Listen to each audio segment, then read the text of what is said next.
On Thai PBS World Tonight, Thailand's foreign minister summons Myanmar envoy over fatal fishing boat attack which killed one Thai national. Prime Minister Paetongtarn Shinawatra became the target of criticism for not visiting flood victims in the south. And it's the cold season in Thailand, but Bangkok's air quality has reached unhealthy levels today.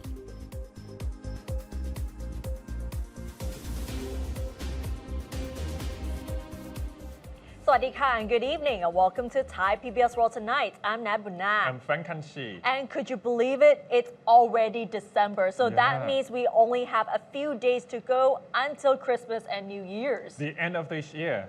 Wow. Some people maybe feel like very lazy, but of course some people feel energetic because we are facing the new year coming. Yes, and the festive season is around the corner. But we'll begin the program tonight with a significant event which took place yesterday. Her Majesty Queen Suthida joined a world-famous marathon runner at the Amazing Thailand Marathon Bangkok 2024. Her Majesty Queen Suthida joined world-famous marathon runner Eliud Kipchoge for the final 10 kilometers of the Amazing Thailand Marathon Bangkok 2024, which took place yesterday. The marathon began at 1:30 a.m. and the route took participants from the MBK Center in Pathumwan to the Grand Palace at Sanam Luang, passing many of Bangkok's famous landmarks on the way. And about 30,000 runners took part in this significant event. And along the route, Her Majesty the Queen guided the famous marathon runner to the importance of each of the landmarks along the route, while also smiling and waving at people who were also at the event. The marathon was organized by the Tourism Authority of Thailand, the Ministry of Tourism and Sports, and World Athletics to promote Thailand's tourism in order to attract foreign tourists and athletes to Thailand. So this is definitely a very significant event because we actually got a world-famous marathon runner at the event as well. So having a world-famous marathon runner at the event in Thailand is definitely a huge deal. And I think it's a very good strategy for, of course, you talk about the world marathon runner and of course our Majesty the Queen to run together to boost the tourism together because a lot of people joined them together last weekend to run. And I think actually I ran marathon before, but not the long marathon. 10 km actually is a very long range for normal people without any training for that. Have you run it before? No, I'm not a marathon runner and I'm not into running to begin with, but then 10 kilometers, that is a huge route here. And considering that the whole route passes along many of the famous landmarks across Bangkok, that is a very significant event. And I think, of course, along the road there, we can see a lot of landmarks in Bangkok, the temples, and also a lot of historical monuments that we can see.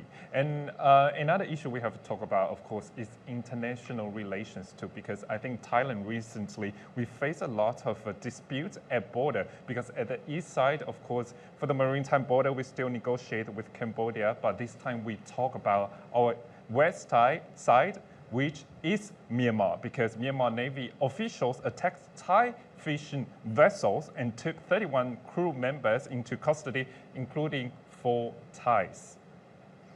Thai Foreign Minister Marit Sangyampon said yesterday that his ministry has issued a letter of concern over an incident at sea and has invited Myanmar's ambassador for a meeting to protest over Myanmar Navy patrol boats attacking Thai fishing vessels in waters of Ranong province on Saturday. The incident left 1 Thai national dead, and the Myanmar Navy took 31 fishing vessel crew members into custody, including 4 Thai nationals.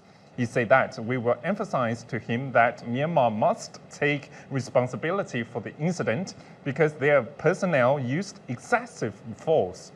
The meeting will also seek the swift release of the 4 Thai nationals and a clarification of what happened. If the Thai fishing vessels in question had strayed into Myanmar waters, Marit said there are established rules of engagement to address such situations rather than resorting to opening fire. He He expressed confidence that the Thai fishing crew will be released soon, citing positive signs while also mentioning that both countries maintain good relations and the Thai side has continued negotiations through appropriate channels.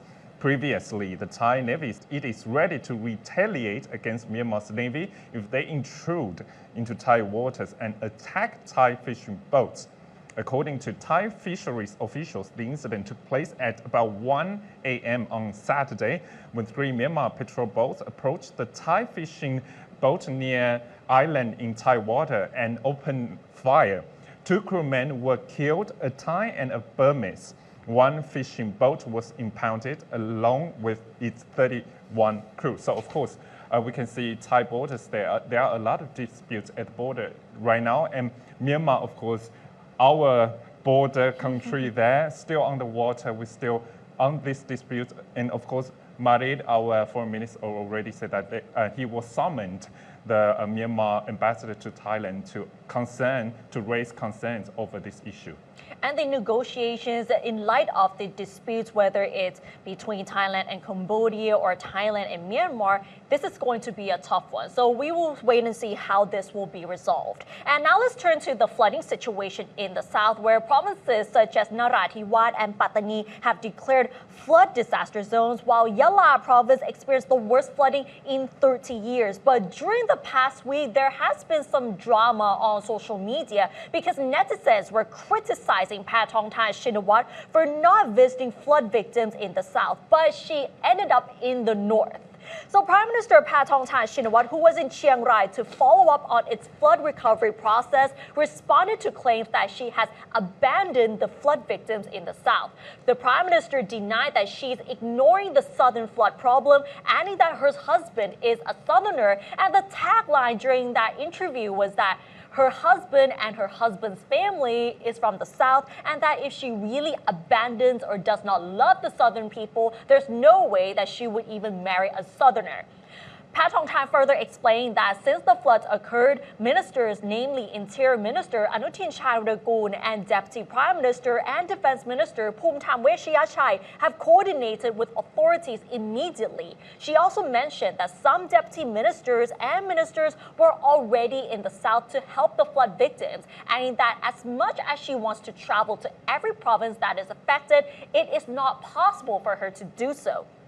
In response, People's Party MP and deputy spokesperson of the party, Pakamon Nun Anand, posted on X stating her disappointment in Pathongtan's response on the flooding situation in the south. She cited examples of how Malaysia, which also experienced massive flooding recently, prepared temporary relief centers and that their flood relief efforts were done much more quickly and efficiently.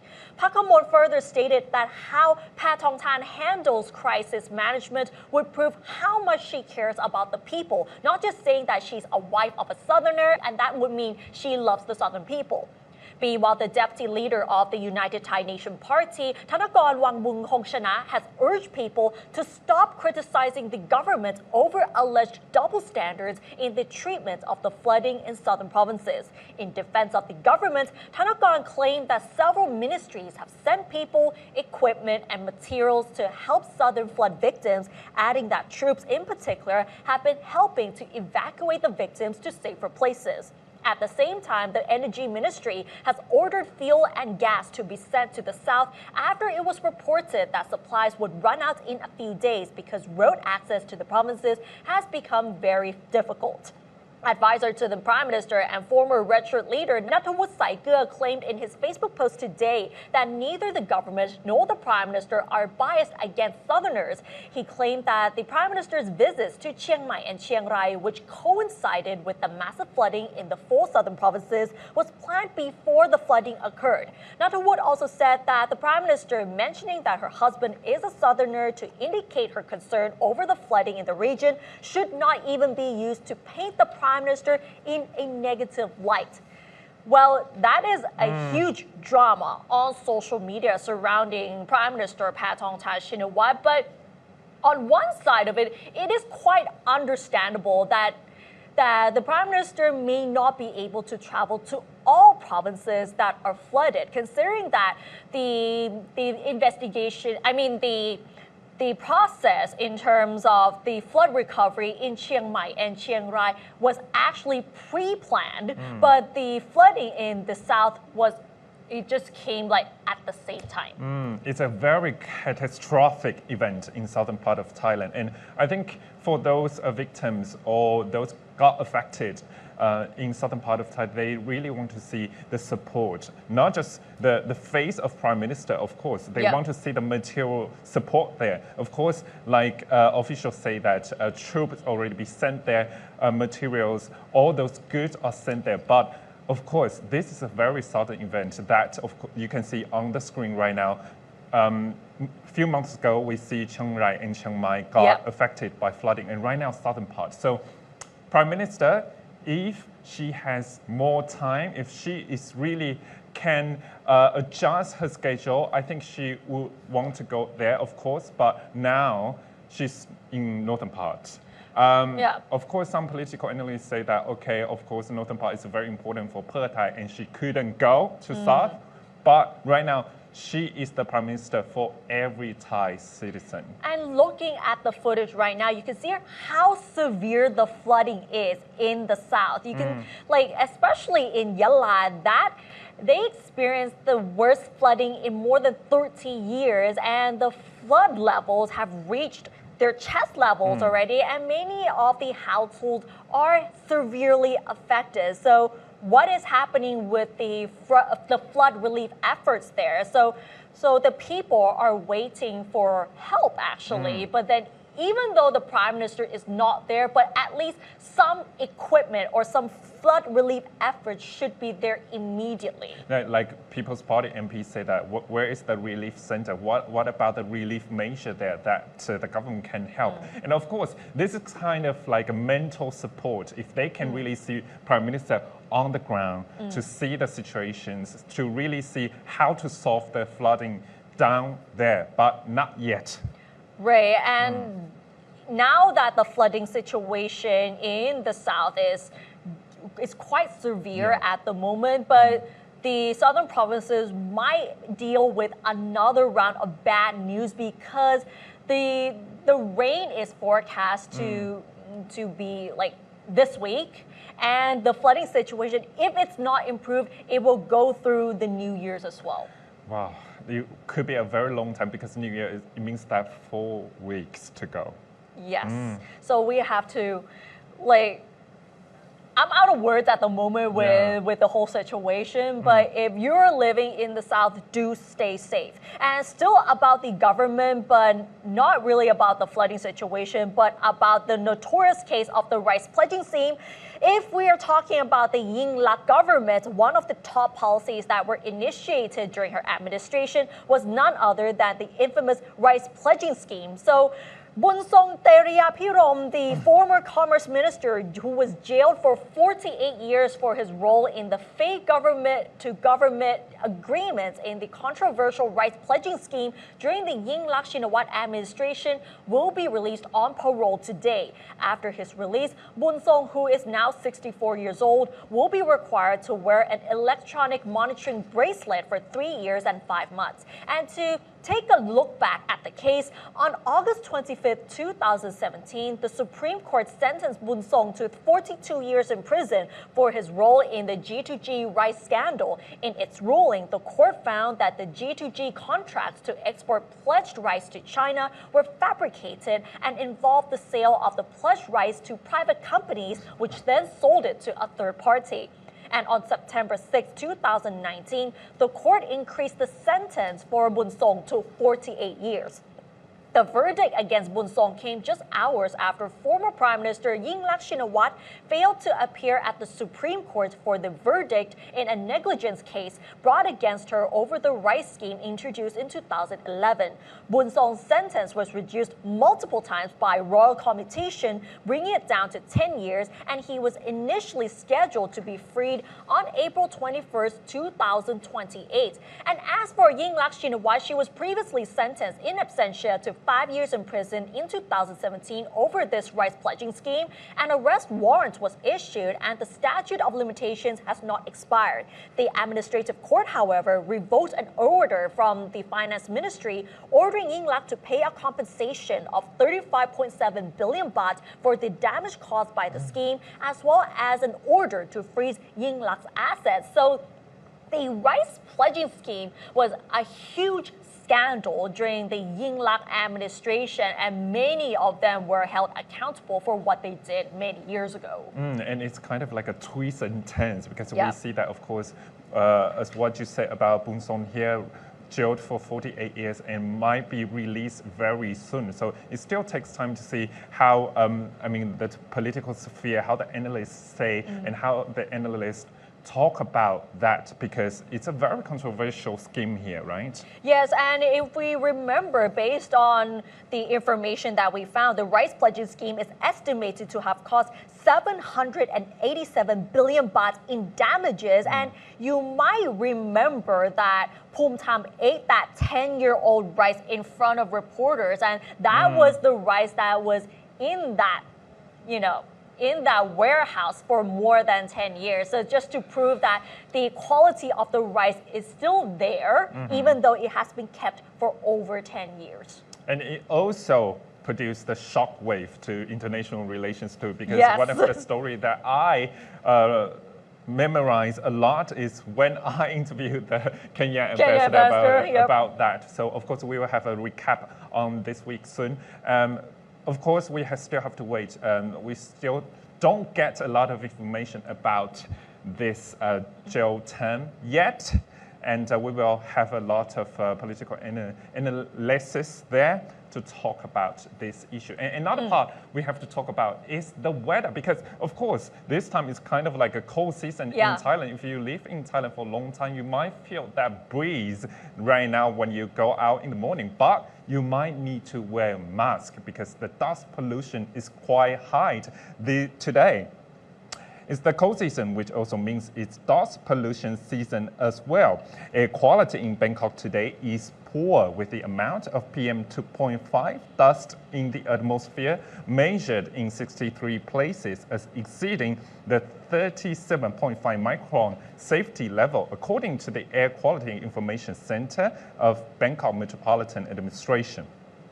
The level of PM 2.5 over the past 24 hours, as measured at 7 a.m. this morning, ranged from 30.9 to 56.3 microns. Air quality in Bangkok will remain poor until Sunday due to weak air circulation contributing to the accumulation of pollutants in the atmosphere. The center said that no hotspots have been detected by NASA satellites today in Greater Bangkok, but the temperature in the capital is forecast to rise by 1 to 2 degrees Celsius. Meanwhile, the Environment Department of the BMA has instructed all relevant agencies to tighten up on compliance with the city's measures to ease air pollution in the city. This includes no burning of garbage or incense, the planting of more trees to absorb pollutants, regular mopping of building floors to get rid of dust, regular use of public transport instead of private cars, and switching of car engines when parked. Residents of Bangkok are advised to wear face masks when they are outside and to refrain from exercising in the open, especially people who are sensitive to airborne pollutants. So today, actually, when I come to office today, I wear a mask because I saw a lot of dust in the air. So you can feel that if you're really sensitive to airborne pollutants, you might feel that you have a runny nose or you might start to cough a little bit. So do take care of yourselves. It's better to be safe than sorry. If you're very sensitive to this kind of dust, wear a face mask, especially when you're outside. And it is not recommended to exercise outdoors as well, because you know that the air circulation during this season is very weak. So it's better to just wear a face mask just to protect yourself, because if you do get dust into your body, it's not really worth it. I think one suggestion is to have eye drops too, because some people, they might have, their eyes are sensitive to air pollutants too. So, because I do it all the time. And if it gets into your body, and it will take a lot of time to recover as well. Better to stay indoors. Yeah, better to stay indoors, but if you cannot avoid being outdoors, just wear a face mask and just be safe. Yeah. And that wraps up tonight's edition of Thai PBS World Tonight. Join us every Monday and Tuesday at 6 p.m. on Thai PBS World's Facebook and YouTube Live. And don't forget to follow us on social media and our website, thaipbsworld.com, for all the latest updates about Thailand as well as analyses. Thanks for watching, and we'll see you tomorrow. สวัสดีค่ะ สวัสดีครับ